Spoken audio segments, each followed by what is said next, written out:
Namaste. Welcome to Jack Colley's Black Book. This is episode 67, When God Visits During Halftime. And we are now going to move on to the second symbol that shows up at the Super Bowl halftime. And the next symbol that shows up is Kendrick Lamar, and he is on a car. So there's some Dr. Seuss for you right there.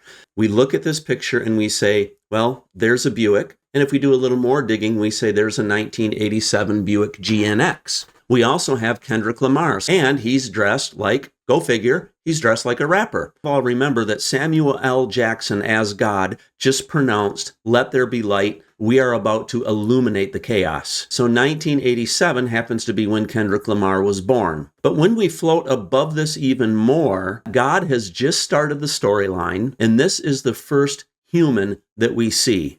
So in some sense, this first human male that we see in this production could be our Adam figure, the divine masculine showing up on the scene. Now, there's also an interesting connection with him being on a car to Jesus being in a manger. There's something that connects us to the earth. There's something that is communicating that this is from humble beginnings, that this is not somebody born into entitlement. This is not somebody born with a right.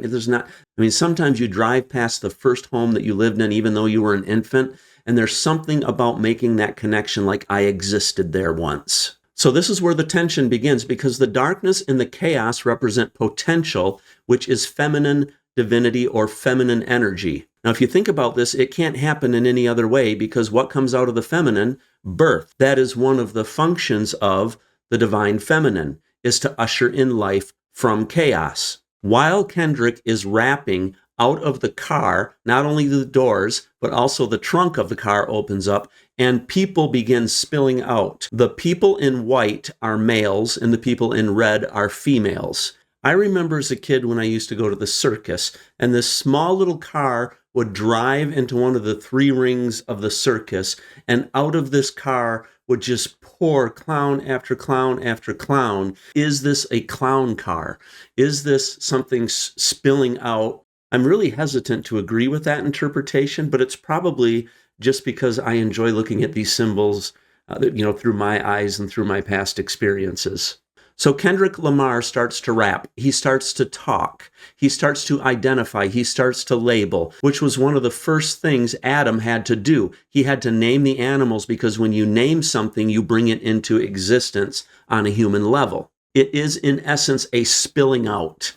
And I don't want to talk too much about the dancers right now, when all of a sudden the feminine dancers are in order and the masculine dancers are in chaos. When those things flip, we know something is about to happen. Now, shortly after this scene, you are going to see Yang approach to an extreme. Like suddenly we are going to go right to the other side of yin yang, and we are going to exist almost entirely in this area right here of incredible order and structure. So we now switch from chaos and now we're back to order. And in this particular scene, there is a ton of symbolism, because of course, the most obvious is you've got the American flag, but more specifically, you have the American flag built of black faces. Sometimes order becomes too ordered. The dancers in red are now male. They are now representative of the divine masculine. So the females, the divine feminine that were dressed in red, they left the stage, and now we have a flag that is composed entirely of black men.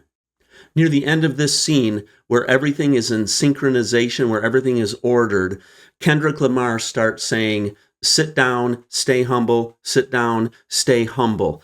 It goes back to the message of the oppressor. Sit down, be humble. Be aware of when somebody says be humble, because those individuals are probably not really interested in the orientation of your heart. They're probably interested in controlling you. Because what does it look like when everything is at peace? When everything is at peace, with everything on the surface looks like there's no uprising, there's no concern.